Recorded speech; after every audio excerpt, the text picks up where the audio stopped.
Hello and welcome to another analysis behind the news, where we provide the perspective that you can use to help save American liberty and independence. The latest round of Nafta talks wrap up this week in Mexico, and another round is scheduled for Washington, D.C. in December. They are hoping to conclude these renegotiation talks by March of 2018. The office of the U.S. Trade Representative Robert Lighthizer published the Trump administration's updated Nafta negotiation objectives last week. This 18-page document has great insight about how governmental bodies think of managing trade. The summary reveals many areas that read very well about getting a better deal for American businesses and investors, but falls far short of working within constitutional limitations. In our opinion, it demonstrates a poor understanding of sovereignty. A press release accompanying the revised objective states, USTR's objectives underscore the goals of updating NAFTA to the best 21st century standards and rebalancing the benefits of the deal. Through the NAFTA renegotiations, the administration seeks freer markets, fairer trade, and robust economic growth. Now, folks, how is it that in a free market economy we get freer markets, fairer trade, and robust economic growth? Do we add more government planning, controls, and bureaucracy? Or do we lessen it? Lessen it would bring in more competition, better quality products and services, and cheaper prices. But by adding more levels of bureaucracy and regulation, the price of goods will go up and be passed along to the customer or taxpayer. Government programs are never free. Since government does not produce wealth, somebody has to pay for the program's bureaucracy and regulation. Our founding fathers wrote in Article 1, Section 8 of the Constitution that Congress has the power to regulate commerce with foreign nations. Does regulating commerce mean micromanaging the production, sales, and distribution channels of American goods? Nowhere in the Constitution does the federal government have the power to set the conditions for workers, owners, or consumers. Yet that is precisely what NAFTA has been doing and what the renegotiations are working toward. Let's go over one example. When you look on page 12 of the summary of updated objectives, you'll find the objective of labor. It reads, in short, bring the labor provisions into the core of the agreement rather than an aside agreement. Now, folks, if labor is not delegated to Congress as a power, then why is it even being addressed here? Do you see where this is going? Reading on. Require NAFTA countries to adopt and maintain in their laws and practices the internationally recognized core labor standards as recognized in the ILO Declaration. Now, ILO stands for International Labor Organization. These standards include freedom of association and the effective recognition of the right to collective bargaining. Think about that one, folks. The right to collective bargain. Our rights come to us from God. Where in any of our founding documents is there such a right mentioned? It's a slippery slope that leads to all kinds of rights that may sound good but are non-existent. Moving on.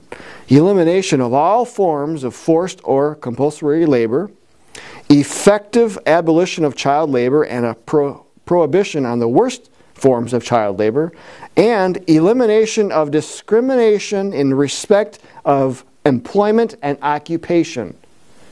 Elimination of discrimination, that's government speak for intolerance and its far left agenda to make you accept and approve of immoral behavior. Now, remember that these are international standards from the ILO. And what is the ILO? It's an agency of the anti-American and highly immoral United Nations. And why is the United Nations being pulled into this? What do they have to do with trade that is supposed to be regulated by Congress? In Mr. Arthur Thompson's book, International Merger by Foreign Entanglements, he quotes from a 1955 book written by a free and fair trade advocate that sounds like he could be part of the NAFTA renegotiation team. Dr. Lewis Lloyd states that there are 8 conditions that must be met if there is to be truly free and fair trade among nations. He lists as these: number 1, taxes must be comparable. Number 2, a single monetary system must be in use. Number 3, there must be uniform business laws. Number 4, similar business ethics must prevail. Number 5, there must be uniform wage rates. Number 6, maximum labor mobility must exist across borders. Number 7, there must be freedom from the threat of war. And number 8, all of the above would have to be enforced by a world government. Dr. Lewis certainly didn't want this, so he concluded that fair and free trade was not attainable. However, our globalist leaders in Congress don't have a problem abrogating their power of regulating commerce to world bodies, do they? And if you doubt that, look up Security and Prosperity Partnership, North American Union, and Trans-Pacific Partnership. In regards to labor, the Washington Examiner ran a story from last week with the headline, "Liberal Groups Pleased with Direction of NAFTA Renegotiations." The article mentions toward the end that the talks have resulted in another major issue being discussed that has cheered liberal groups: right-to-work laws.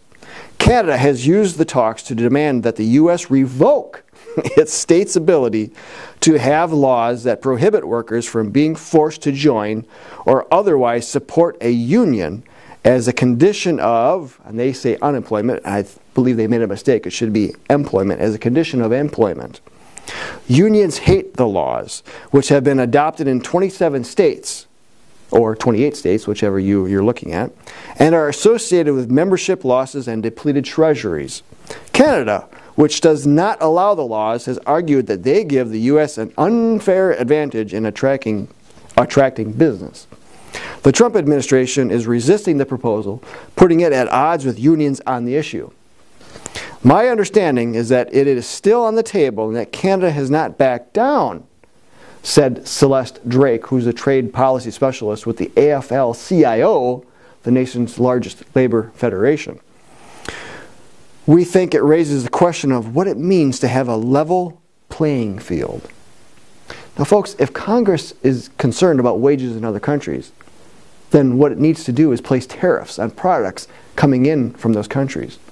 We do not want other countries telling us how to govern, so why do we think it's okay to do so to other countries through these negotiations? So let's be sure to call Congress to tell them to reclaim their constitutional power to regulate commerce. Tell them to repeal fast-track authority, as well as to get us out of NAFTA. For if we do not, we are heading down a globalist path that will take generations to find our way back to American independence and liberty.